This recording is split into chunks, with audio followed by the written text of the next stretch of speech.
Battleground Grappling Championship, and this is War Stories. And we're here today at Gracie Barra Champions to meet with Professor Kirk and Professor Andre. Let's go inside and see what they got going on.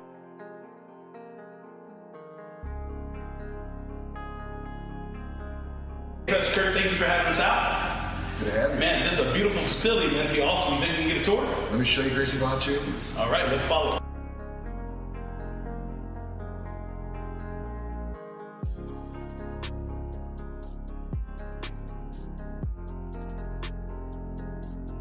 This is a beautiful mat room. The funny story is, my professor, this used to be his academy, I guess before you guys moved in here. So even though I've never personally been in here since it's been Gracie Barra, it feels kind of like homey to me. It's nostalgia. That's probably, under these mats, there's probably some of my sweat in there. Tom, how many times do you think you tapped in this? Thousands, bro. Thousands of times. I can't say that. I can't say that. Unless he grabs me and pulls me on to that. No. This is your kids' adult classes for jiu-jitsu right here? This is our Brazilian Jiu-Jitsu room. We got almost 1,500 square feet of mat space. Professor Andre Santos is our head instructor.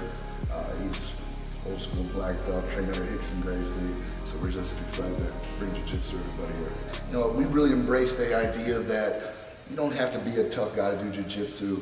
You know, you can come from all walks of life, all age groups, and introduce people to jiu-jitsu. Did you get involved elsewhere? Like, what's your story? How'd you get started? First, I've been kickboxing now for a little over 12 years under Professor Alex Sisney, great fighter, great instructor. And I kickboxed for a good year or two. And every day the professor would say, hey, you know, come try jiu-jitsu, come try jiu-jitsu. And I said, I don't know if I want to do that. Those guys all choking each other, sitting on each other, you know, his chest. I don't know if I'm ready for that. I finally one day decided to take the plunge. I think I did just private lessons for 2 or 3 months before I even did a normal class. I'm a competitive person. I didn't expect I was going to be great at jiu-jitsu in 3 months. I just didn't want to be the worst guy. I need to have a little bit of something, so I could be the second to worst guy on the mat, but I didn't want to be the worst guy. So I did privates for 3 months before I even did my first class. Once I did my first group class, I fell in love with it. And who was your professor? Ted Stickle.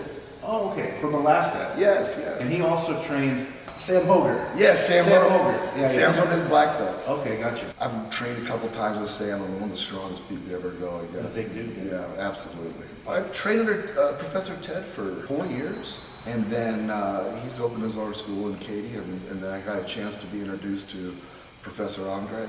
That's my professor now. He came up through Brazil, was in California, like I said, trained under Hickson, and I liked his style of teaching.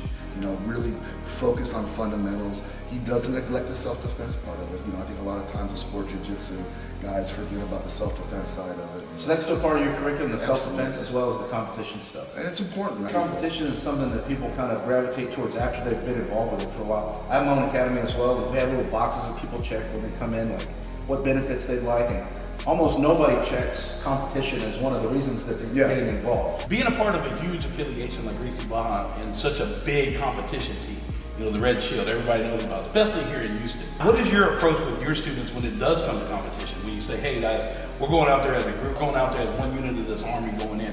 What is y'all's preparation for that? A lot of new students come to you and say, hey, you know, Professor, I want to compete for the first time. And we urge them to do it. I think it's important, especially at white belt. Maybe, and everyone's jiu-jitsu journey is different.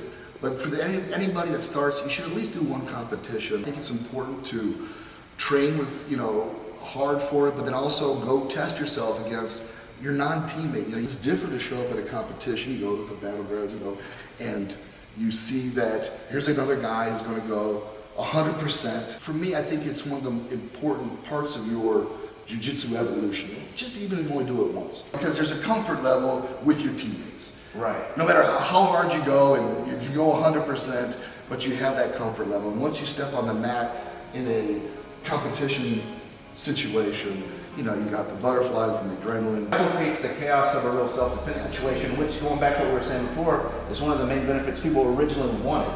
They're going to need to draw upon in a self-defense situation. 100%. I think too, like, people are hesitant to sign up to start competing, or they postpone like when they jump in, because there's this idea that they need to be more prepared. But I come to find out that you're never prepared enough. There's always more to learn, there's always new tricks to do, so it's like, almost like the sooner the better that you start getting involved with it. I think the people that start off early, I mean, you're gonna see them rise and you know, overall performing. White belt is the best time to go compete. Less pressure. White belt, you're allowed to tap to everybody. Once you get to blue belt, blue belt's a long belt to be at. You might have been a blue belt for a couple months, you're doing your competition. You go against someone who's been a blue belt for 3 years, and there's a huge gap in skill level there. There's experience to it. I think there's a satisfaction in testing yourself. Kids are soldiers. They're having a great time, win or lose. The parents, I've watched my own kids compete. It's an emotional roller coaster. Yeah. Like I said, even if your child loses, they learn, hey, get back in the gym, try harder.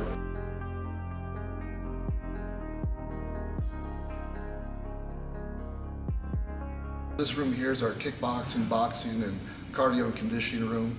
Kickboxing classes, we've got head kickboxing instructors, Juliana Lima, black belt Brazilian Jiu-Jitsu, UFC veteran. Do the boxing classes here. Conditioning classes, kettlebell workouts, high intensity workouts, get you ready for fights, or if you just want to get in shape. Well, that was a great interview, but you know what it is, Tom? What time? It's story time! My name is Juliana Lima. Everybody knows me as Jutai. I work here at Gracie Barra Champions. I teach Muay Thai and Jiu-Jitsu. I have a very funny story about me. I fought for UFC almost 5 years. One of my fights in Brazil, before my fight, I always get nervous, so all the time I want to pee. Also, we drink a lot of water, so before I fight, 5 minutes when they said, Juliana, you have to be ready to go to the octagon. I was like, oh no, wait a minute, I have to go pee I have to go pee before. The UFC guy start to knock the door, hey Juliana, it's already time. So when I left, he poked my eye. My eye was very water. Thank God everything was good, I won the fight, but right before the fight, after the fight, he was worried, hey, I'm glad that you won the fight, because he was feel like guilty, This is Juliana Lima and this is the War Stories.